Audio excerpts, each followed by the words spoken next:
Heyo, Packer fans, what's going on? Welcome to the Packers Trilogy podcast presented by the Wisconsin Sports Trilogy, the podcast for diehard Packer fans by diehard Packer fans. I am your host, Trevor. You can find me on Twitter at Bender_Trevor. As always, make sure you're checking out our podcast at Trilogy_pod on Twitter, Facebook, and Instagram.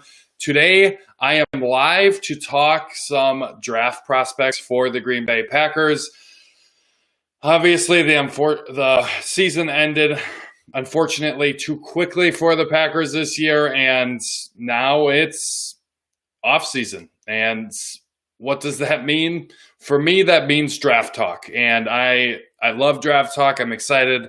I wish it was a couple weeks away yet, but we're here.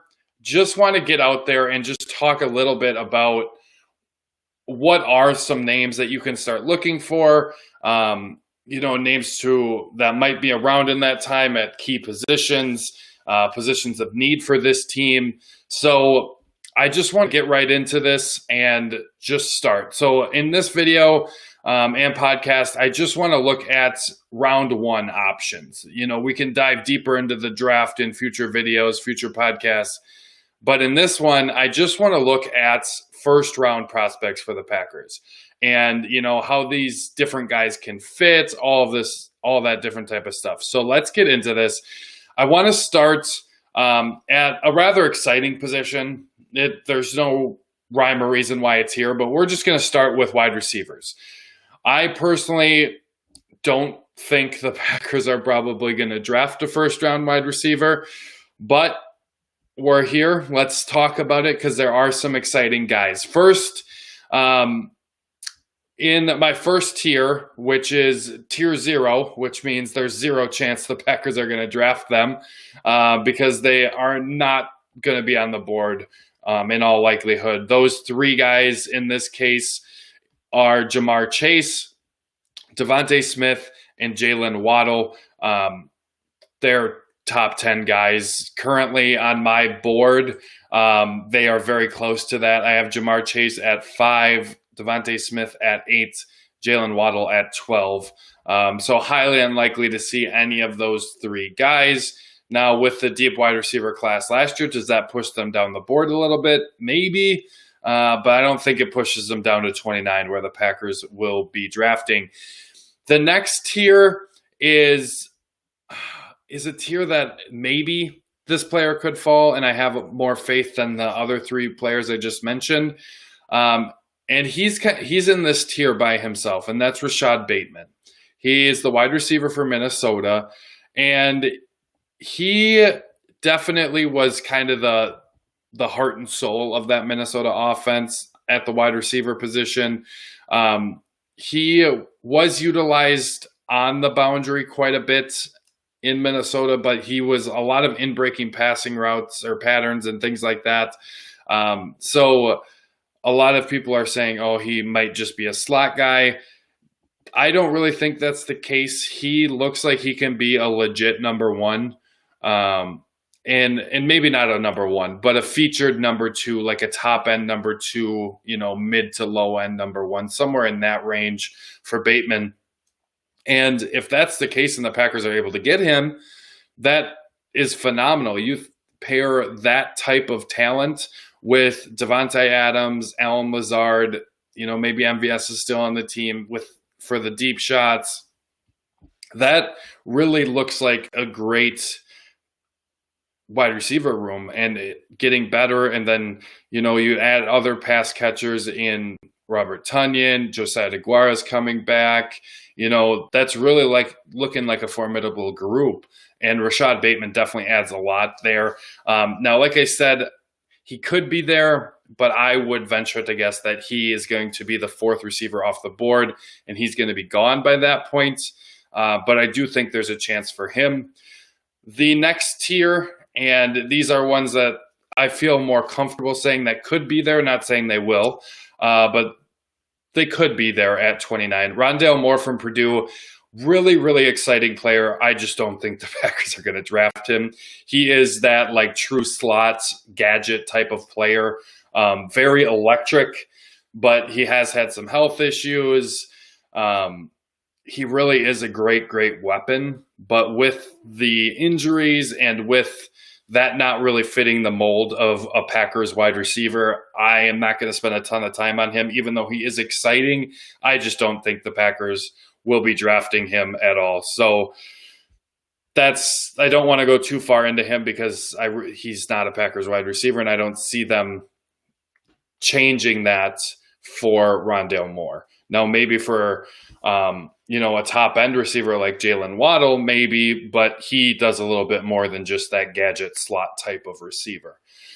Next guy on the list, and if Rashad Bateman isn't there, this might be Terrace Marshall and Kadarius Toney are my next two guys that I am like super, super excited about. If they're there and the Packers take them, I will be ecstatic. I don't think the Packers will, like I've been saying, but Marshall was considered the other guy in 2019 because Jamar Chase, who I mentioned, fifth on my board, top receiver on the board, and then also, as I'm sure you know, Justin Jefferson was on there as well on that 2019 team. So he was really down on all of the targets there. And then in 2020, it was kind of his team.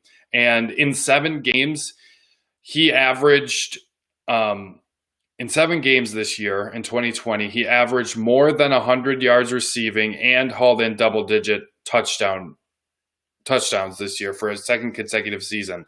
So he has been very good.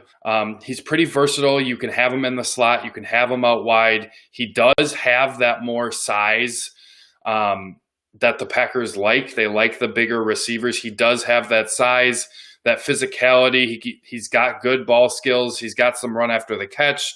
He's got some good route running skills, and overall is pretty refined technically, which now you get him in the room with a guy like Davante Adams, and all those technical refinement that he already has is going to get better. He's going to get a better route runner. This seems almost like too perfect of a fit, Marshall to the Packers. I am in love with. Some issues that are dropping him down here are, he dealt with a foot injury in 2019. He did have a little bit of drop issues that crept up on him in 2020 and has some inconsistent moments as a blocker. Knowing the Packers, they do want blockers, but in this first round range, he's still probably the best size guy as an option, unless Rashad Bateman is there. But he definitely has more size and blocking capabilities than a Rondale Moore or a Kadarius Toney. Let's go to Kadarius Toney. He is electric. He is everything that I was talking about with Rondale Moore. He is that electric slot receiver. Every season down in Gainesville, he played for Florida. He improved, and he is more than he's very fun to watch. Like, if you want to watch some highlights, go watch him. He is just absolutely electric with the ball in his hand or without it. He's just an exciting player. Now, the Draft Network says his ceiling for his route running is a bit limited. I wonder if getting in with Davante Adams, the best route runner in the league, could help him with that. But no doubt you can move him around the formation and do, he could be your Tyler Ervin jet motion guy, but a true legit wide receiver that can do more than that, can run legit routes, run all the routes on the route tree. He's a guy that has that capability, but has more of a ceiling than a Tyler Ervin type of player. My next tier is a trade back option or slightly reaching, according to media. Now, teams set their boards and they don't think they're reaching when they're making these picks. So to them, it's probably not going to be a reach. And it's not technically a wide receiver as well. It's a tight end. Pat Freiermuth from Penn State is another guy. He does not have the blocking. He's definitely a receiving tight end. That's why I felt comfortable putting him on this list, because he is mainly a pass catcher.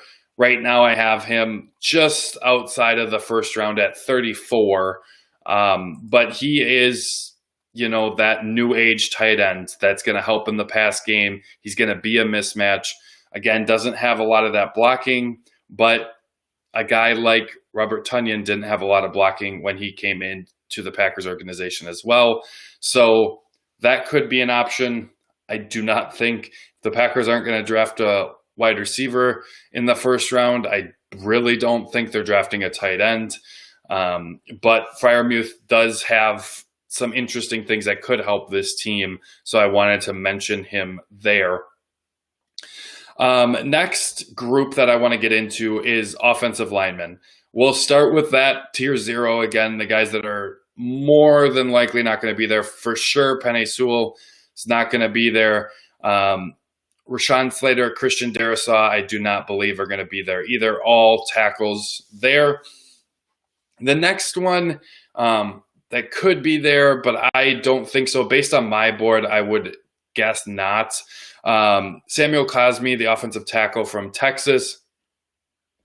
And the next two are listed as interior offensive linemen, Wyatt Davis from Ohio State and Elijah Vera Tucker from USC.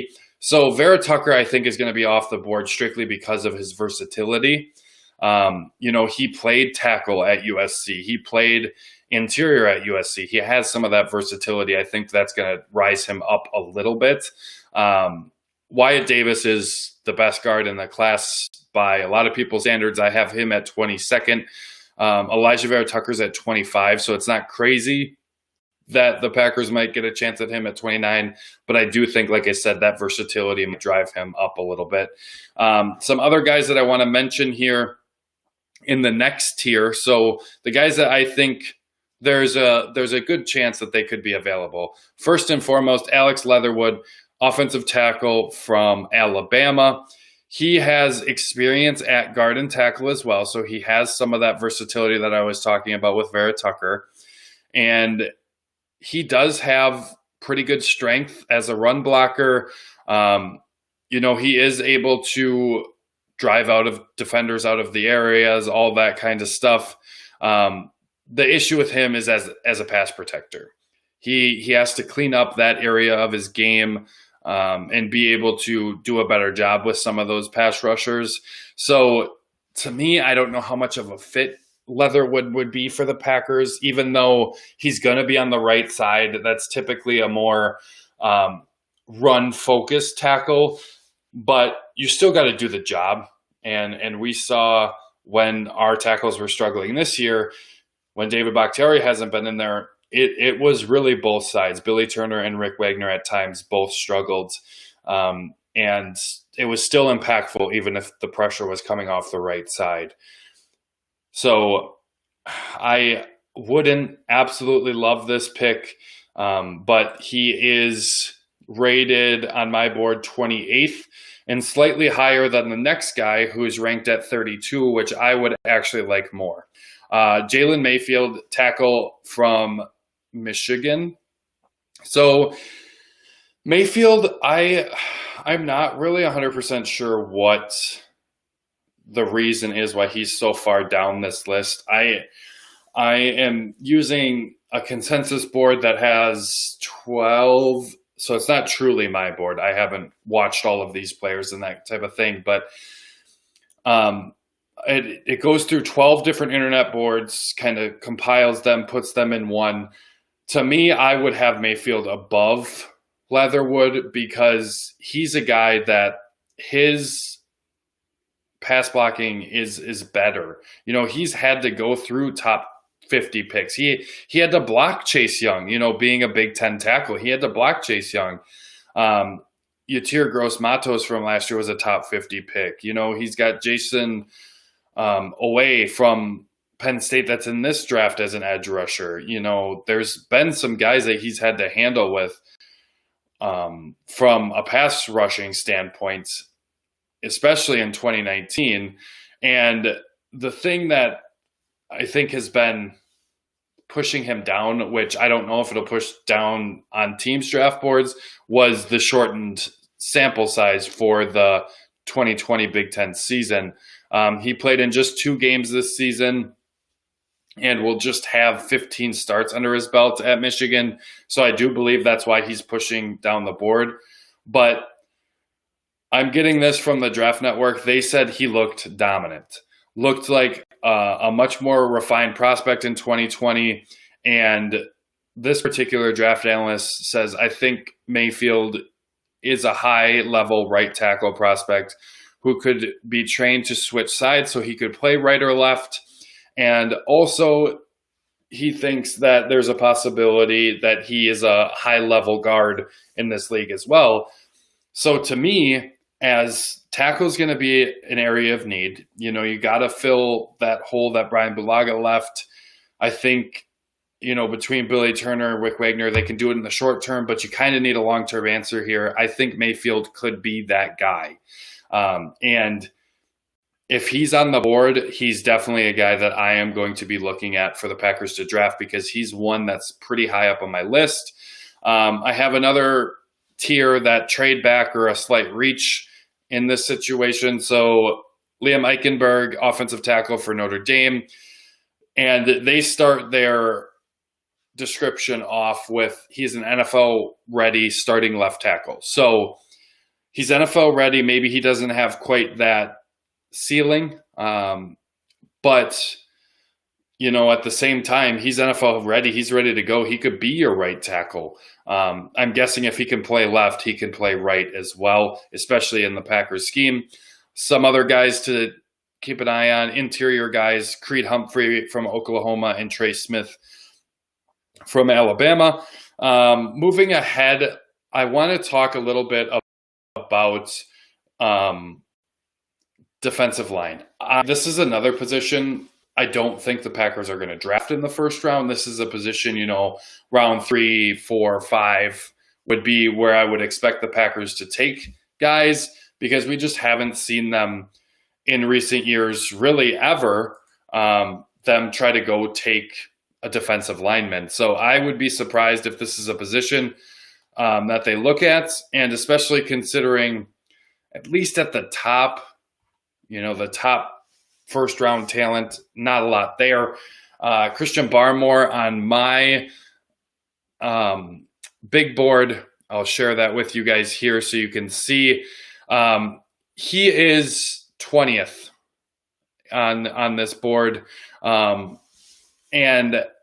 I think he could be there. I think there's a possibility that he would not be there as well. So that's one guy to kind of watch. We'll have to see if he's available. He has been a pretty rock solid player for Alabama, and it makes it hard for blockers to really engage and stick to him. I can't get excited about him because I really don't think the Packers are going to have a chance to draft him because they're not going to draft him in the first round. And by the time he comes up again, or the Packers come up again, he is just flat out not going to be on the board. So I won't spend a ton of time on that. The last one they drafted was Kenny Clark. So unless they think he's similar, I don't see them drafting an interior defensive lineman in the first round. Some trade back options, maybe trade up in the second round options. Davion Nixon. Now he's gotten some first round buzz. So maybe you would have to take him at the end of the first. But he is a pretty exciting prospect. The issue is he's just kind of had 1 year.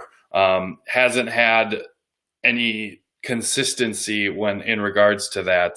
And he was pretty quiet in 2019 and then just kind of bursted on the scene this year.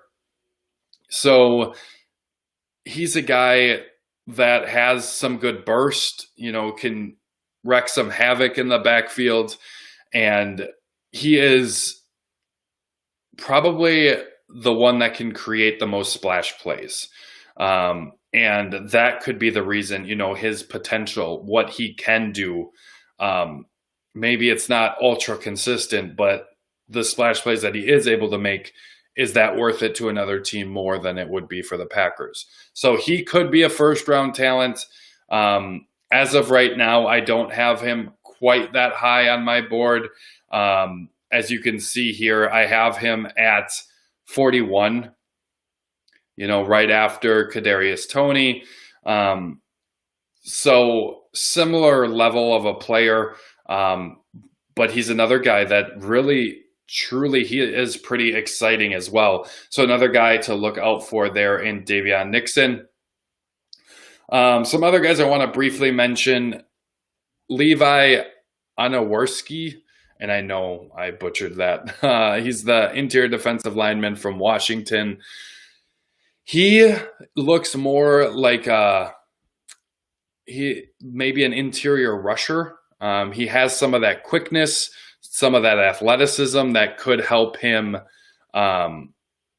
develop as that interior pass rusher. And they also say that he has some good leverage, which actually makes him hard to block in the run game. So it makes it hard to single block him. So you have to double him. And if you have to double him, you think on this Packers defense, you have to double him. Well, you got to double Kenny Clark. You have Za'Darius and Rashawn Gary out there. There's a lot of guys that you're going to end up having to double. And maybe not, you can't double them all in the run game, but that allows some free-flowing linebackers, especially if you got two guys in Levi and Kenny Clark on the interior there that can help you eat up blocks and allow those linebackers to free flow down to the football. So that is definitely something that would be interesting there.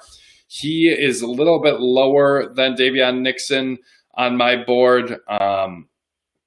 I believe he is low 50s on my board currently. Yes, 51 he is. So that maybe he falls to the Packers in the second round. Maybe he's a candidate, slight trade up in the second round for the Packers. That would be kind of the range we're looking at for him. And similar ranges for the next two guys as well. Jay Tufaleli, and I really am sorry about these name pronunciations, but another guy, interior guy from USC. I've seen him a little bit higher than where he is on my board at 53. I've seen him closer to first round talent, but I've generally seen him kind of as a probably mid to late recently as a second round. So that could be an option in the second round for the Packers. Another guy, Marvin Wilson, he is from Florida State, and he is one that was highly touted high school recruit and had pretty exciting flashes of potential at Florida State. So that is a guy that could be of interest, and he's another guy that didn't have a ton of that, kind of consistency, and that is dropping him down the board. And that's what kind of happened with Rashawn Gary, but the Packers were like, we love that he was highly touted, that he's flash potential, he's got some athleticism. We'll take him and we'll develop him, let him rest or sit, learn the first year, and then move on and really start getting a bigger role in the second year. And I imagine for Gary, he's going to have an even bigger role in year 3. And maybe that's what Marvin Wilson is. You start in the rotation, you start 5 to 12 snaps a game in your first year, and you slowly build up, and maybe that helps him develop as a overall potential starting interior defensive lineman. I just don't know if that would happen right away for Wilson. So that'll be it on the interior defensive lineman. And that is also time for a beer break. So just 1 second.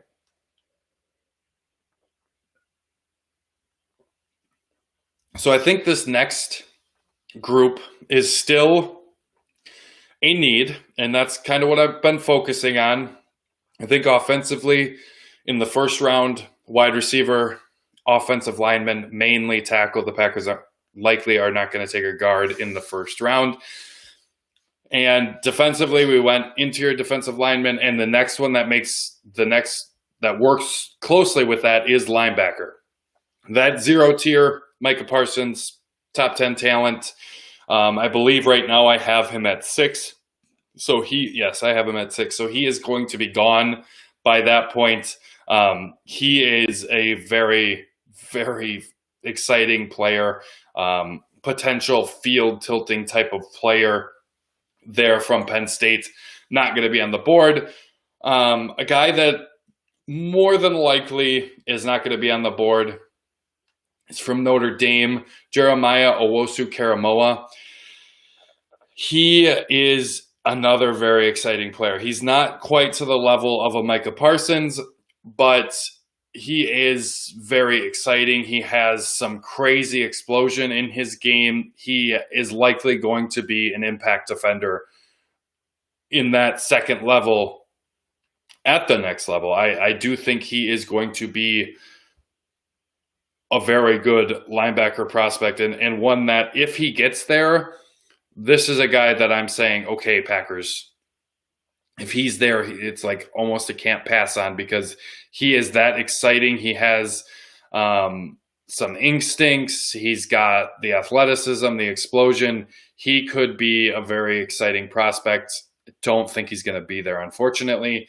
Next guy that I do not think is going to be there but has a chance to be there is Zaven Collins from Tulsa. He has, when I started looking at draft prospects back in like November, he was, late second rounder, and he's been climbing up boards. He played extremely well. He was awarded the nation's best defensive player this year. He came in as a quarterback and linebacker / safety. So that's what he did in high school.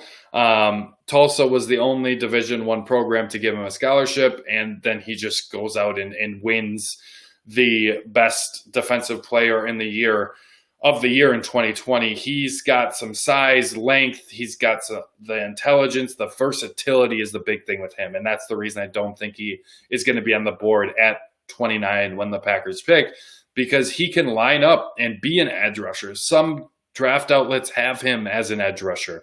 He can be an off-ball linebacker. He has the necessary size, speed, those types of things to potentially drop into coverage and be effective in that role.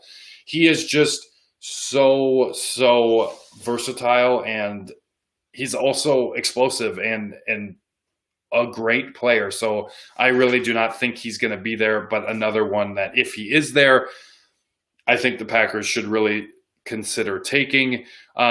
Nick Bolton from Missouri, he's a guy that they project as another impact starter. He does have some explosiveness to get down and make the tackles in the holes, not allowing ball carriers to get downfield, which sounds great as a Packer fan.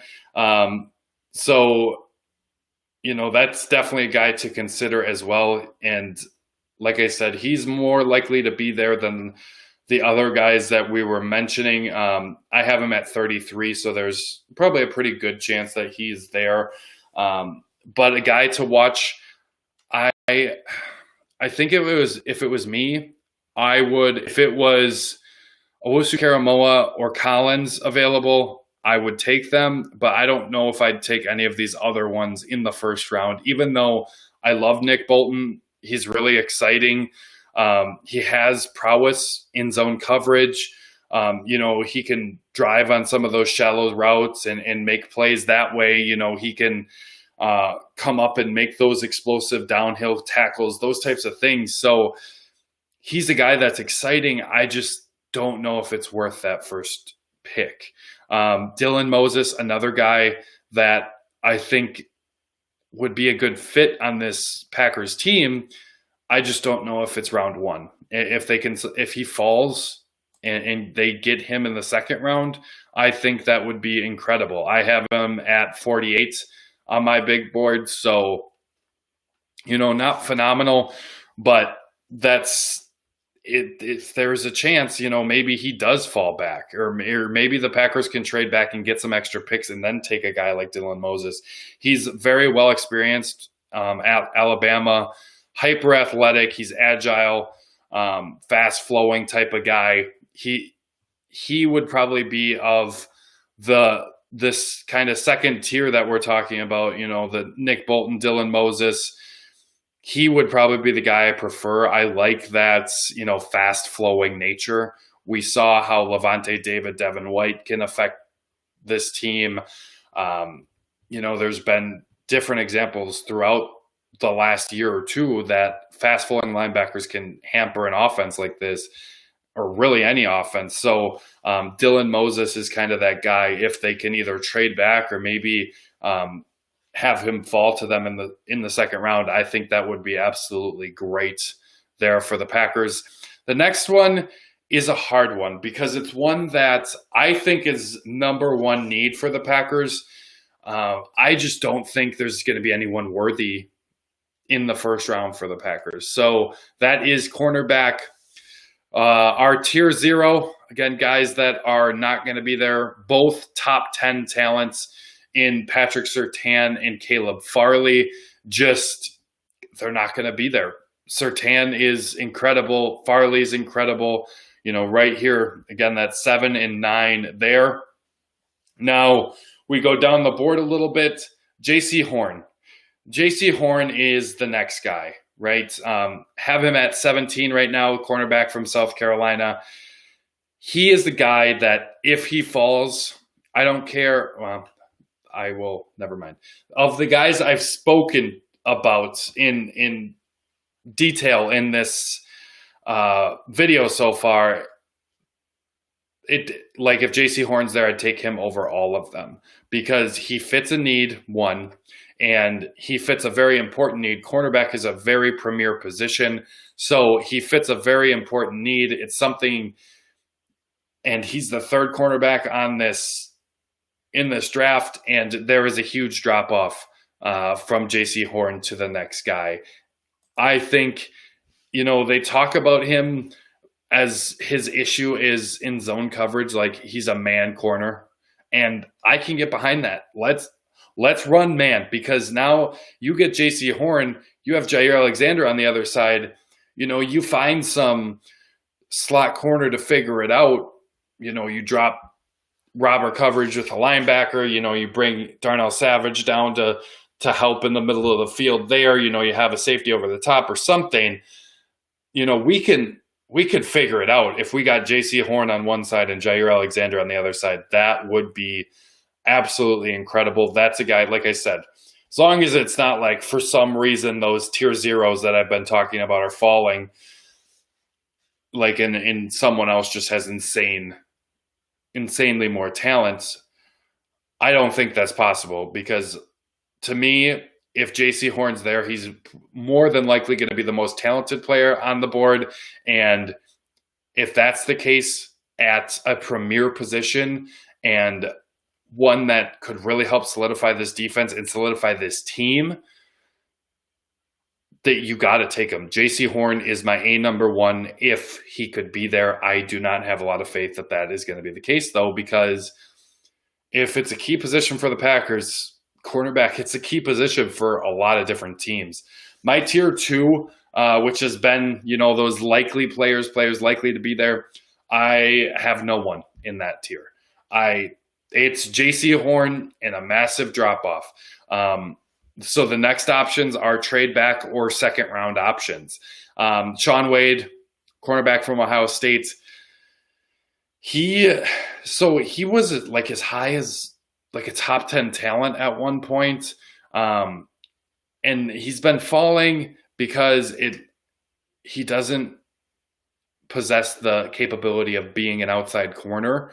And that's where all this has come in, is he transitioned to the perimeter and has struggled being on the outside of the defense. So that is calling him into question of, is he going to be able to do it at the next level? That's why he's falling down. There's some talk of maybe at the next level, his best bet is strong safety. Well, I don't think the Packers draft another safety in the first round. They draft Darnell Savage, not 2 years ago now, in the draft in the first round. I don't think they're drafting another safety, so I don't think Shaun Wade is truly an option early in this draft. Eric Stokes is another guy. He's from the cornerback from Georgia. There's some issues as we're getting down further on this list. He tends to get a little grabby in man coverage at the top of routes. Boy, oh boy, does that sound like Josh Jackson. He can play in man or zone from press or occasionally off coverage. He does lack elite play speed, which he's not. He's grabby and he's not fast. That sounds like Josh Jackson to me. So even though I do think it's important, he's still got to be able to play, and Josh Jackson hasn't been there. I hope that's not Eric Stokes. I hope he's better. I hope he can play. I hope the Packers can get a guy like that, but you got to be able to prove to me that you can do it. And he has been a little bit more opportunistic, which was Josh Jackson as well. So I don't mean to bang on him, because I thought Josh Jackson, and I even into this year, during the year, I thought the Packers should be using him more. So we'll have to see what happens there with Eric Stokes. Next is Asante Samuel Jr. As you could probably guess, he's the son of the 4-time NFL Pro Bowler cornerback Asante Samuel. He is, if we don't get J.C. Horn and we get a guy in the second round, this would probably be the guy that I would like to see. He is a little bit undersized, but he's very natural in his man coverage abilities. I love that. Makes sense why he's natural, with his father being a 4-time Pro Bowler. Makes sense why he has been very natural in that. So if there's a guy that is in the second round or a trade-up option in the second round, Asante Samuel Jr. is the guy for me for the Packers. He's the guy that I would be most interested in. Tyson Campbell, another cornerback from Georgia. He is another guy that has some very good man coverage abilities. Some other things that have been an issue for him is he struggles with situational awareness. Kevin King. Sorry.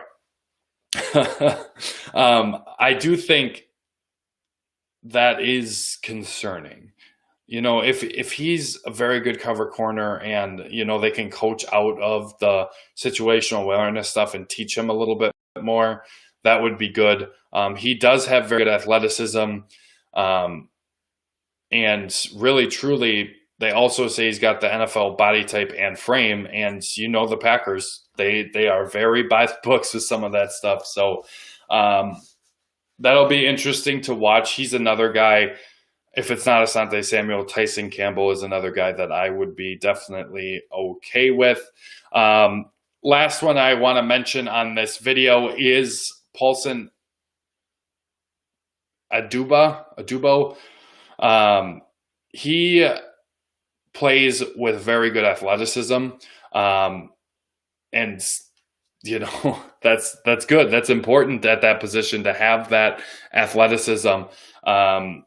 He does a good job of playing in off coverage and then being able to kind of close the separation gap at the top of the routes. Plays with good instincts, high football IQ, and has some pretty good ball skills as well. So he's another guy that in the second round, that could be where we're looking for a guy, you don't get a J.C. Horn in the first round, maybe it's Asante Samuel, Tyson Campbell, or Paulson Adebo. Wow, I'm really sorry. But I'll just pull up here the cornerbacks that I mentioned. Again, Surtain and Farley likely not going to be there. The cornerbacks from Alabama and Virginia Tech, respectively. There, J.C. Horn, the one true first-round guy, and the only one I'd be comfortable taking. Then to me, just personal preference, I would prefer Asante Samuel, Tyson Campbell, or Paulson here over guys like Sean Wade or Eric Stokes. I just like their skill set a little bit more than those other two players. So in the second round, a trade up option, maybe a trade back option, those guys I like a little bit more. And maybe you don't even have to trade up in the second round. Maybe it's just a second round option and you can get a guy like Asante Samuel or Tyson Campbell.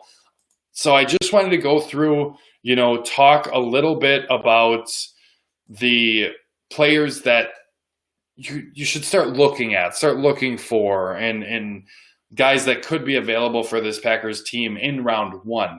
We'll go further into the draft as we go along. I do plan on having some mock drafts on the channel, so make sure you're subscribing, checking all of that stuff out, because there will be more draft stuff coming. I was really excited to get this up.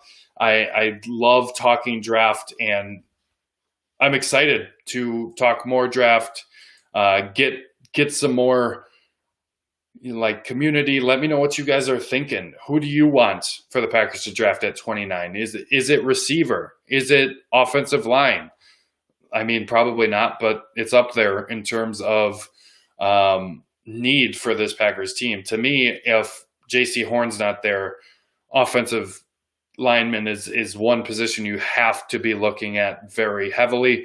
Also, defensive lineman, linebacker, cornerback are my other three areas of need. So two on the offensive side of the ball, three on the defensive side of the ball that are needs that I think are comfortable thinking the Packers might take. There is one other guy that I do want to mention, and I want to mention him. It's going to feel weird, but I do want to mention the safety from Oregon.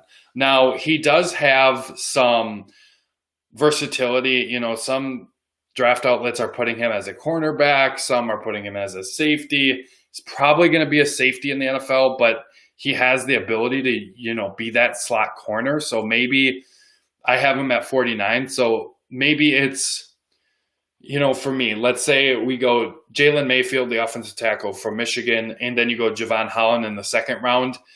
I think that would be pretty great pairing. And it gets you a guy that can play that third safety role. So now you have a higher pedigree Raven Green that can also come down, get in the slot, mix it up there as well. So some guys to keep an eye out for, and let me know what you guys think. We'll be back with more draft stuff. We'll get some first round mocks. Maybe we'll do some 7-round Packers mocks.